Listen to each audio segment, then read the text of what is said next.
Hello student, मैं Jitendra Partha VS02 channel पर आपका स्वागत करता हूं। आज के इस वीडियो में कवर करेंगे छत्तीसगढ़ के मई माह के सभी महत्वपूर्ण करंट अफेयर्स। तो चलिए वीडियो को स्टार्ट करते हैं।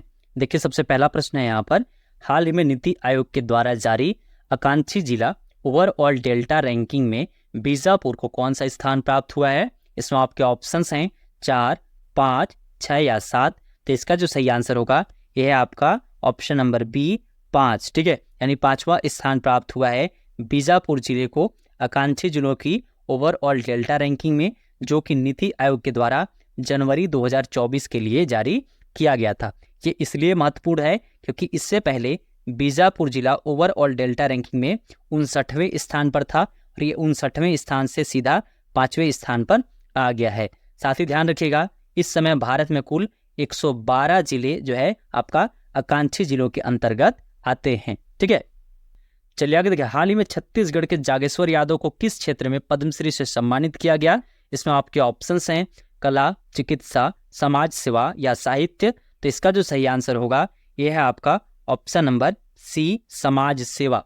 ठीक है, जागेश्वर यादव को समाज सेवा के क्षेत्र में हाल ही में पद्मश्री से सम्मानित किया गया है। ये वर्तमान में आप देखेंगे तो छत्तीसगढ़ के जशपुर जिले के रहने वाले हैं और ये जशपुर जिले में वहाँ की रहने वाली जो ट्राइब है बिरहोर, और एक और ट्राइब है जिसका नाम है कोरवा।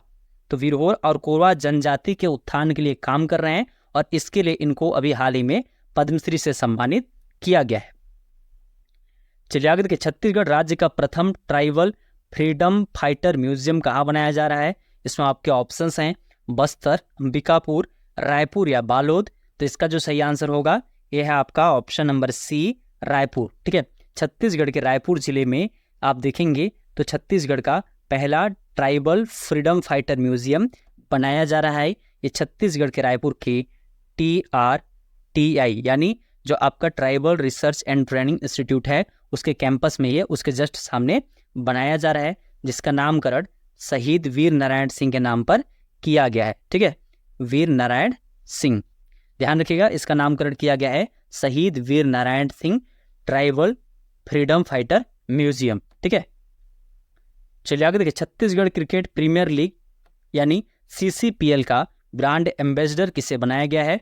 इसमें आपके ऑप्शंस हैं सचिन तेंदुलकर, सुरेश रैना, मोहम्मद कैफ या गौतम गंभीर। तो इसका जो सही आंसर होगा यह है आपका option number B, Suresh Raina. ठीक है, सुरेश रैना को आप देखेंगे तो छत्तीसगढ़ क्रिकेट प्रीमियर लीग का ब्रांड एम्बेसडर बनाया गया है। अभी आगे हम यहाँ पर CCPL से जुड़े कुछ और महत्वपूर्ण फैक्ट दिखने वाले हैं। ठीक है, यहाँ पर देखिए आप, CCPL जिसका पूरा नाम है छत्तीसगढ़ क्रिकेट प्रीमियर लीग, इसके ब्रांड एम्बेसडर है जैसा कि मैंने पहले बताया सुरेश रैना। इसका आयोजन किया जाएगा 7 जून से लेकर के 16 जून 2024 तक। कहाँ आयोजित किया जाएगा, तो ये आयोजित किया जाएगा शहीद वीर नारायण सिंह अंतर्राष्ट्रीय क्रिकेट स्टेडियम परसदा रायपुर में। इसमें कुल 6 टीमें भाग लेंगी, कुल 18 मैच इनके बीच खेले जाएंगे। इन टीमों का नाम है बस्तर बाइसन जिसके कप्तान हैं शशांक चंद्राकर, एक और टीम है जिसका नाम है रायपुर राइनोज जिसके कप्तान है अमनदीप खरे, बिलासपुर बुल्स के कप्तान हैं शशांक सिंह, राजनांदगांव पैंथर्स के कप्तान हैं अजय मंडल, रायगढ़ लायंस के कप्तान हैं शुभम अग्रवाल और सरगुजा टाइगर्स के कप्तान हैं आशुतोष सिंह। साथ ही ध्यान रखिएगा, इसका मीडिया पार्टनर है ASA एडवर्टाइजिंग एजेंसी। ठीक है, तो सारे फैक्ट आप लोग याद रखिएगा, ये सारे फैक्ट आपके एग्जाम के लिए इंपॉर्टेंट होने वाले हैं। वीडियो में आगे बढ़ने से पहले यदि अब तक आपने चैनल को सब्सक्राइब नहीं किया है तो चैनल को सब्सक्राइब जरूर कर लें, उससे आपको आने वाले वीडियो का नोटिफिकेशन मिलेगा और साथ ही जो कम्युनिटी सेक्शन में पोस्ट किए जाएंगे वह भी आपको स्क्रीन पर देखने को मिलेगा। चलिए आगे देखिए, छत्तीसगढ़ की नई औद्योगिक नीति 2024-29 कब से लागू होगी। इसमें आपके ऑप्शंस हैं 1 जून 2024, 1 जुलाई 2024, 1 सितंबर 2024 या 1 नवंबर 2024। तो इसका जो सही आंसर होगा यह है आपका ऑप्शन नंबर डी, 1 नवंबर 2024। ठीक है, 1 नवंबर 2024 से छत्तीसगढ़ की नई औद्योगिक नीति 2024 से 29 लागू होगी। तो इस फैक्ट को आप लोग याद रखिएगा, ये कब से लागू होगा आपका 1 नवंबर 2024 से। चलिए आगे देखिए, बस्तर टाइगर बॉय के नाम से मशहूर चंद्रू के जीवन पर आधारित हिंदी में प्रकाशित पहली किताब को क्या नाम दिया गया है। इसमें आपके ऑप्शंस हैं चंद्रू एक टाइगर बॉय, एक था चंद्रू, बस्तर का चंद्रू, चंद्रू और टाइगर। तो इसका जो सही आंसर होगा यह है आपका ऑप्शन नंबर बी, एक था चंद्रू। ठीक है, एक था चंद्रू नाम दिया गया है हिंदी में प्रकाशित पहली किताब का, जो कि चेंद्रू के जीवन पर आधारित था। हालांकि ये जो किताब है इसको ट्रांसलेट किया गया है Chendru the boy and the tiger से, ठीक है। यानी Chendru the boy and the tiger का ट्रांसलेटेड वर्जन है, एक था चेंद्रू, जिसको ट्रांसलेट किया है रुद्र नारायण पाणिग्राही ने। इनका नाम याद रखिएगा, इनका नाम है रुद्र नारायण पाणिग्राही। इन्होंने Chendru the boy and the tiger को ट्रांसलेट करके एक था चेंद्रू लिखा है। चलिए आगे देखिए, छत्तीसगढ़ के किस खिलाड़ी को जूनियर भारतीय बास्केटबॉल टीम का चयनकर्ता बनाया गया है?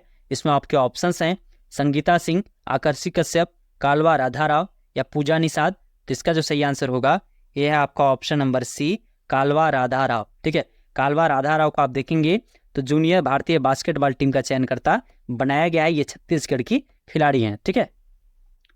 चलिए आगे देखिए, उज्बेकिस्तान में आयोजित Asia para arm wrestling championship में भारत के लिए स्वर्ण पदक छत्तीसगढ़ के किस खिलाड़ी ने जीता है? इसमें आपके ऑप्शंस हैं निखिल कुंज, निशांत संधू, श्रीमंत झा या सतीश कुंजाम। तो इसका जो सही आंसर होगा यह है आपका ऑप्शन नंबर सी, श्रीमंत झा, ठीक है। श्रीमंत झा ने आप देखेंगे तो उज्बेकिस्तान में आयोजित Asia para arm wrestling championship में भारत के लिए इन्होंने स्वर्ण पदक जीता हुआ है, ठीक है। चलिए आगे देखिए, दीनदयाल उपाध्याय भूमिहीन कृषि मजदूर कल्याण योजना के तहत पात्र हितग्राहियों को प्रति वर्ष कितनी सहायता राशि प्रदान की जाएगी? इसमें आपके ऑप्शंस हैं 5,000 रुपये, 7,000 रुपये प्रति वर्ष, 10,000 रुपये प्रति वर्ष या 12,000 रुपये प्रति वर्ष। तो इसका जो सही आंसर होगा यह है आपका ऑप्शन नंबर सी, 10,000 रुपये प्रति वर्ष, ठीक है।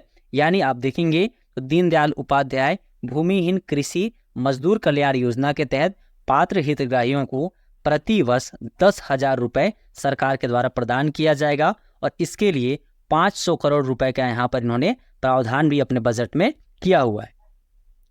चलिए आगे देखिए, छत्तीसगढ़ के शक्तिपीठ परियोजना में कितने किलोमीटर का पर्यटन तीर्थ श्रृंखला विकसित किया जाएगा?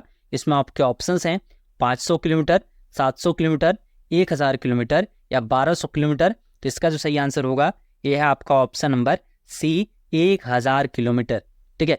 1000 किलोमीटर का पर्यटन तीर्थ श्रृंखला शक्तिपीठ परियोजना के तहत छत्तीसगढ़ में विकसित किया जाएगा।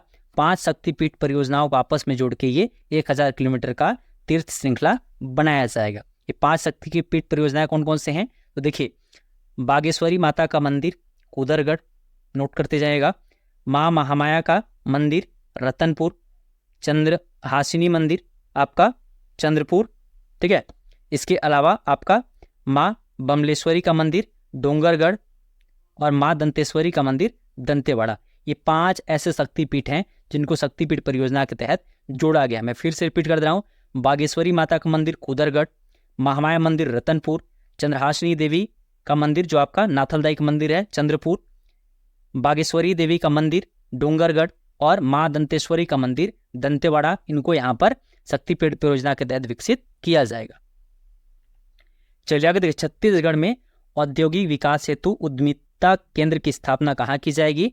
इसमें आपके ऑप्शंस हैं दुर्ग, रायपुर, भिलाई या कांकेर। तो इसका जो सही आंसर होगा यह है आपका ऑप्शन नंबर सी, भिलाई, ठीक है। भिलाई में आप देखेंगे तो उद्यमिता केंद्र की स्थापना की जाएगी छत्तीसगढ़ में औद्योगिक विकास हेतु। साथ ही कोरबा और बिलासपुर इंडस्ट्रियल कॉरिडोर का भी निर्माण यहाँ पर किया जाना है।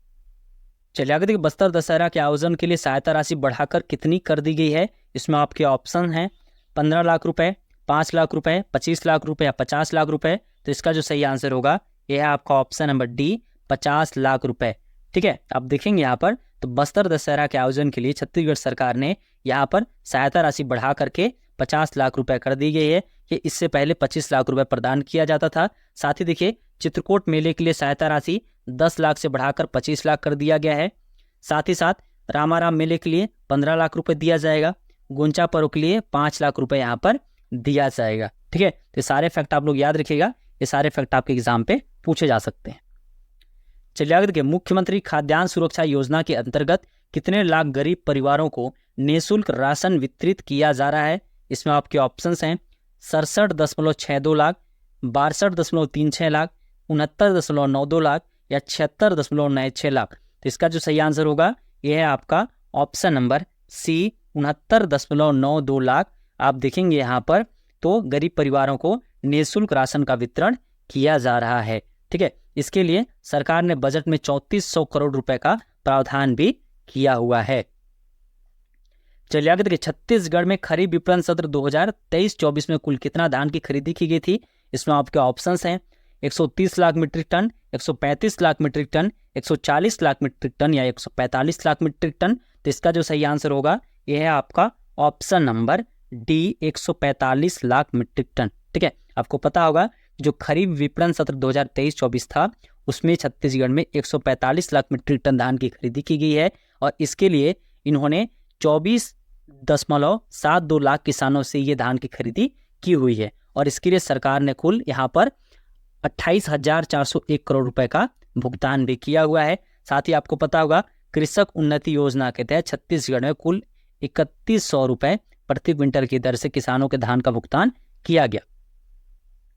तो आज के इस वीडियो को हम यहीं पे खत्म करते हैं। तो वीडियो आपको अच्छा लगा होगा तो चैनल को सब्सक्राइब करें, ये वीडियो अपने दोस्तों तक शेयर करें। मिलते हैं अगले वीडियो में, तब तक के लिए जय हिंद।